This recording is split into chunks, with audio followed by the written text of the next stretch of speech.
mpaka sasa tumeshapata vigoma kama vitatu vya ushangiliaji. Sasa umeanza sasa mambo umeanza. Kuna kikundi kimoja nimekipata cha Mwembe Makumbi.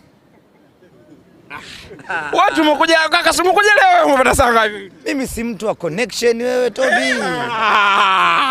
Bwana ngoja. Kuna kikundi kinaitwa cha Mwembe Makumbi cha kushangilia. Kwanza mimi Samjo. Aliona alichukua kaka, basi nimeamini. Sasa waulize watu balaa la Mwembe Makumbi likoje kwenye Kigoma. Wana vidufu vyao fulani hivi kama vya kumtoa mwali.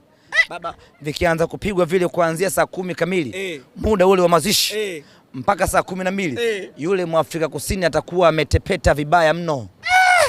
Bwana eti ni kweli jamani? Kweli. Cha kwanza hicho. Alafu kuna Jangombe Boys. Na wenyewe tuko nao hapo. Unajua unanifunga. Hatujaacha mtu. Tumekusanya Zanzibar nzima, tunaleta hapa amani siku hiyo kwa ajili ya kuhanikiza. Cha tatu vijana wa Mlandege hapa. Naogopa wale kaka wale. Usiogope. Itapigwa kelele hapa siku hiyo. Kama una shida masikio usije. Bwana umesikia tangazo hilo? Kama una shida ya nini? Shida ya masikio usije. Lete vitu semaje. Kwa hiyo mechi hii sisi tumetolea macho kwa kweli. Hii mechi sisi tunaitaka.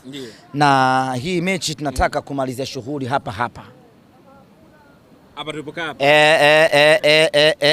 Hii kama ndoa ya Kiislamu ni moja tu. Hamna send off wala kitchen party wala kitchen mada. Hii ni umemaliza. Shughuli imeisha.